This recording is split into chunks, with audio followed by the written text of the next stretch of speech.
Jadi kalau hajatmu pengen kabul, kamu pengen duit, kamu pengen rumah, mintanya ke siapa? Ke Allah. Pakainya apa? Sholawat. Gak pakai sholawat, ditolak sama Allah. Makanya kalau ada orang mengatakan, jangan gunakan sholawat untuk mobil, jangan gunakan sholawat untuk motor, jangan gunakan sholawat untuk hajat dunia, maka jawablah, lantas suruh pakai apa?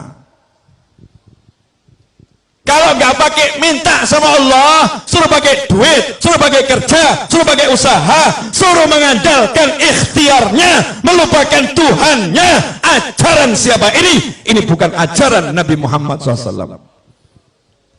Makanya orang yang nggak punya duit kalau udah kenal Allah, kenal Rasulullah, nggak ada yang pesimis, optimis. Nggak punya duit pengen beli mobil, jalan di kampung lenggak-lenggok. Ditanya, kemana? Showroom. Ngapain? Beli mobil. Duitnya ada? Belum. Nah terus proses sholawat. Tahap awal, sholawatin dulu. Sholawatin. Dianggap orang stres. Ini yang normal ini. Yang anggap stres itu yang stres. Bener. Apa? Nanti akan saya jelaskan. Serius. Yang kedua. Dalil tidak terbantahkan. Dan ini yang punya Habib dan Kiai serta murid-murid dan kawannya. Yang lain nggak punya. Cari cek itu, cari di Google nanti. Kalau nggak percaya, search di Google kalimatnya pakai bahasa Arab. Ya. Satu-satunya amal yang tidak ditolak sama Allah hanyalah sholawat. Yang lain nanti dulu, cek, recek, tolak, terima, tolak, terima. Kalau sholawat langsung diterima. Meskipun kamu riak, meskipun kamu ujub, tetap diterima. Itu yang namanya sholawat. Habib, Yai, masa bisa sholawat mengalahkan sholat? Nah ini pemikiran gak beres ini. Jadi kalau sholawat bisa mengalahkan sholat, seakan-akan ini sholawat sesuatu yang salah. Nah, sholat itu ibadah, sholat itu ibadah. Kalau ada ibadah yang pahalanya memang secara khusus bisa lebih besar dari ibadah yang lain kan ya luar biasa. Dan yang namanya sholat itu bagiannya adalah sholawat. Paham? Jadi kalau nggak ada sholawat tidak ada sholat. Ini harus dipahami. Sabar. Pelan-pelan. Step by step. Biar nggak gagal paham ya. Ayatnya, innallaha wa malaikatahu yusalluna 'alan nabi ya ayyuhalladzina amanu sallu 'alaihi wa sallimu taslima. Allahumma shalli wa sallim wa barik alaihi.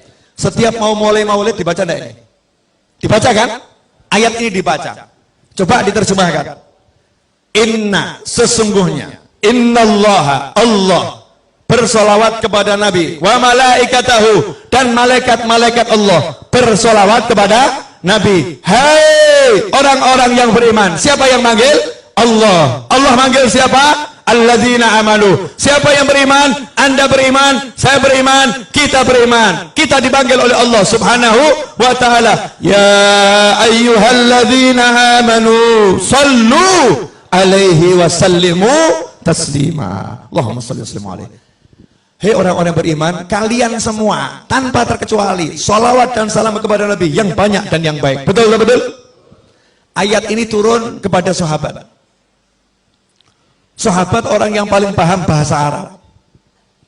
Sahabat orang yang paling paham bahasa Arab. Makanya jangan belajar Al-Quran dari terjemahan. Gak pernah sampai nanti.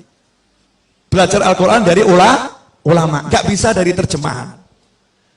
Subhanallah. Nanya sama Nabi sahabat, amma salam qad arafna. Kalau salam kami udah tahu ya Rasulullah caranya. Assalamualaikum. Tahu salam. Wa kaifa nusalli alaik. Tapi kalau salam kaifa. Mas sholah sama kaifa sholah itu beda. Kalau mas sholah, apa itu sholawat? Bentuknya apa? Bentuk. Bentuk. Tapi kalau kaifa itu bagaimana caranya bersolawat. Paham? Sahabat tidak pernah mempertanyakan bacaan solawat. Yang ditanyakan sahabat caranya bersolawat. Antara cara sama bacaan itu dua hal yang jauh berbeda. Sahabat nanya, kaifa nusalli alaik? Jawaban Nabi apa? Qulu, caranya kamu cukup mengucapkan Allahumma sholli ala sayyidina Muhammadin wa ala ali sayyidina Muhammad. Allahumma sholli wa sallim alaihi. Bukan bentuknya. Kalau bentuknya macam-macam. Ada sholawat Ibrahimiyah, ya. Ada sholawat yang untuk keluarga Rasulullah, ada sholawatnya sahabat, ya. Ada sholawatnya tabi'in, ada sholawat Nabi yang diajarkan ulama di dalam mimpi. Macam-macam. Ada sholawat yang dikarang oleh para ulama. Bentuknya bebas, bentuknya bebas. Caranya ini yang benar. Apa caranya? Ucapkanlah Allahumma sholli. Ya Allah, tolong kamu bersolawat. Solawat itu artinya doa. Makanya ketika sahabat diperintahkan bersolawat dalam Al-Quran, sahabat bingung. Doakan Nabi, doakan Nabi. Ucapkan salam untuk Nabi, doakan Nabi. Maka sahabat nanya sama Nabi, cara doakan Nabi gimana? Karena Nabi udah dapat semuanya, gimana mendoakan? Maka sama Nabi diajarin, kamu bilang saja sama Allah, ya Allah, tolong kamu yang doakan Nabi. Allahumma sholli. Ya Allah, tolong kamu yang bersolawat sama Nabi. Ya Allah, tolong kamu yang bersolawat kepada keluarga Nabi Muhammad SAW. Dah, sekarang dicek dulu, cek pemahamannya udah nyampe belum? Yang merintah siapa? Yang dapat perintah siapa? Mukmin, betul. Allah merintah kita untuk ngapa? Solawat. Solawat kepada siapa? Kepada Nabi Muhammad SAW. Nabi ngajarin kita bagaimana? Minta saja sama Allah, Allahumma sholli, ya Allah tolong kamu sholawat sama Nabi, betul? Ya Allah tolong kamu sholawat sama Nabi. Maka Allah jawab, innallaha wa malaikatahu yusholluna ala nabi. Allah dan malaikat udah terus-terusan selalu sholawat sama Nabi. Kalian yang sholawat sama Nabi. Kita jawab lagi, ya Allah kamu saja yang sholawat sama Nabi. Allahumma sholli ala sayyidina Muhammad. Ya Allah tolong kamu saja yang sholawat sama Nabi. Allahnya jawab, innallaha wa malaikatahu yusholluna 'alan nabi ya ayyuhalladzina amanu shallu 'alaihi wa sallimu taslima. Kita diajari Nabi, kembalikan ke Allah, kembalikan ke Allah. Ya Allah, tolong kamu saja yang sholawat ke Nabi. Allahnya bilang, aku udah sholawat sama Nabi dan terus sholawat sama Nabi. Malaikatku sholawat sama Nabi terus. Giliran kalian sholawat sama Nabi. Kita jawab, Allahumma, ya Allah tolong kamu yang sholawat sama Nabi. Pertanyaan saya, sejak kapan kamu pernah bersolawat? Pernah enggak kita bersolawat? Gak pernah. Yang ada itu kita meminta agar Allah bersolawat kepada Nabi. Pertanyaan saya, lah kalau kita minta sama Allah untuk solawat, terus yang solawat siapa? Allah. Yang solawat? Allah. Akankah Allah menolak Allah? Akankah Allah menolak Allah? Tentu tidak. Itu yang pertama. Yang kedua, kita minta kepada Allah untuk kita atau untuk Nabi? Allahumma sholli ala sayyidina Muhammad. Ya Allah, tolong kamu bersolawat pada Nabi Muhammad. Berarti kita minta kepada Allah untuk siapa? Untuk Nabi. Lah kalau ada orang minta buat Nabi, kira-kira sama Allah diterima atau ditolak? Dan mintanya kepada Allah, ya Allah tolong kamu, saya minta kepada kamu sesuatu untuk Nabiku, untuk kekasihmu. Tolong ya Allah. Kira-kira sama Allah dikasih atau nggak dikasih? Dikabulkan atau tidak dikabulkan? Kenapa? Untuk kekasih Allah semua diberikan oleh Allah. Makanya kamu riak, kamu ujub, kalau minta untuk Nabi Muhammad SAW pasti diterima oleh Allah Subhanahu Wa Taala. Jelas? Nah, bagian asiknya di sini. Akhirat, bab duit. Ini sebetulnya rahasia para wali. Nggak boleh di-share seharusnya. Cuman malam hari ini dan bulan ini bagusnya di-share. Karena di Indonesia lagi banyak orang pusing. Harus dikasih ilmunya biar nggak pusing semua. Biar pusingnya terarah. Pusingnya terarah. Begini loh. Masih ingat cerita Nabi Muhammad SAW ketika menceritakan dahulu di zaman Nabi-Nabi terdahulu ada 3 orang yang berteduh di dalam sebuah gua, kemudian ada batu yang jatuh dari atas menutup mulut gua. Ingat kisah itu? Kemudian mereka berusaha mendorong batu yang besar itu, mendorong batu yang besar, mendorong batu yang besar. Ternyata batunya tidak bergerak, betul? Jangan dilanjutkan dulu ceritanya. batu besar didorong, nggak bergerak. Seharusnya ini urusannya dorong atau traktor? Traktor, betul ya? Urusan batu ini kan urusan traktor, paham? Kamu mau beli mobil, duit nggak cukup, uang nggak cukup. Seharusnya urusannya apa nih? Ngutang ya? Minta tolong sama orang, ditambahin duitnya, betul? Tapi ngutang siapa yang mau ngasih? Nggak ada yang mau ngasih. Ini dorong nggak bisa, siapa yang mau nolong? Yang terkunci di dalam, nggak bisa. Maka minta tolong kepada Allah Subhanahu wa ta'ala. Nabi mengajarkan mereka 3 orang yang minta tolong ini masing-masing berkata, ya Allah, saya pernah punya amal yang begini. Kalau amal itu kamu terima, ya Allah, tolong geser batu ini, betul? Maka bergeser batu sedikit. Yang kedua ngomong yang sama, bergeser batu sedikit. Yang ketiga ngomong yang sama, bergeser batu sedikit. Akhirnya cukup untuk lewat 1 orang, 1 demi 1 keluar. Artinya batu yang menutup tergeser, hajat terkabul. Karena ketiga-tiganya bertawassul dengan amal yang diterima oleh Allah Subhanahu wa ta'ala. Itu untuk nabi-nabi terdahulu. Untuk kamu, Rasulmu udah ajarin. Jangan yang nabi terdahulu, Nabi Muhammad SAW. Ada satu amalan yang tidak mungkin ditolak. Apa namanya tadi? Sholawat. Makanya pinternya Habib sama Kiai. Sengaja saya terus sebut Habib sama Kiai, Habib sama Kiai, biar Indonesia paham ilmunya Habib dan ilmunya Kiai, ilmunya Habib dan ilmunya guru. Mereka orang-orang yang luar biasa. Meskipun penampilannya biasa-biasa saja, meskipun penampilannya mungkin baju takwa nggak jelas, mungkin sandal aja warnanya beda. Ya, sandal warnanya beda, nyantai. Mungkin kalau dilihat orang ini orang nggak jelas, tapi ilmunya luar biasa. Rumahnya mungkin reot, reot. Coba perhatikan.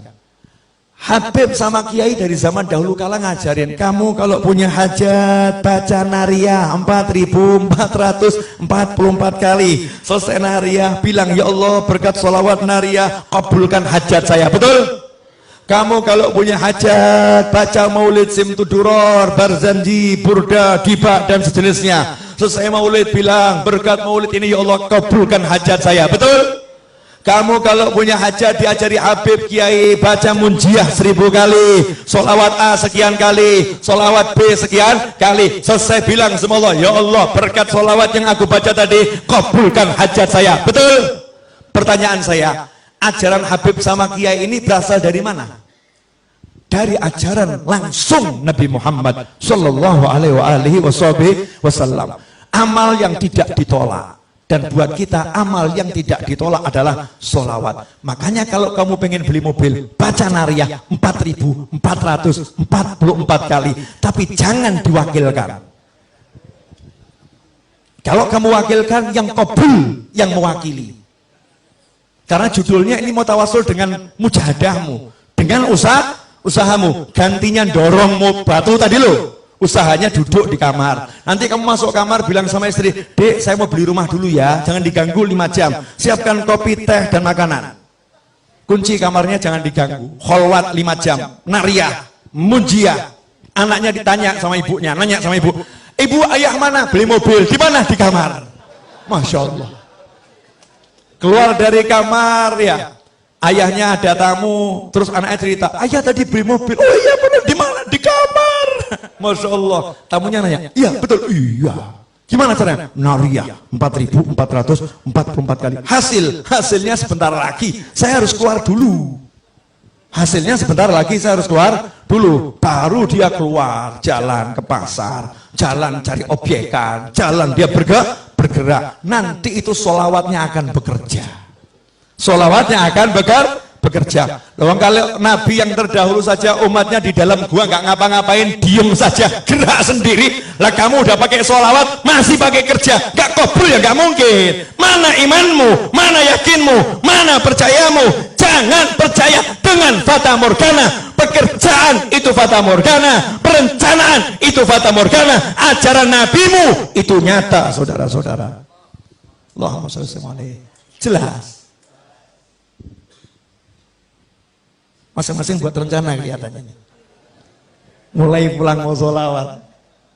Mau sholawat. Mujahadah, baca sholawat.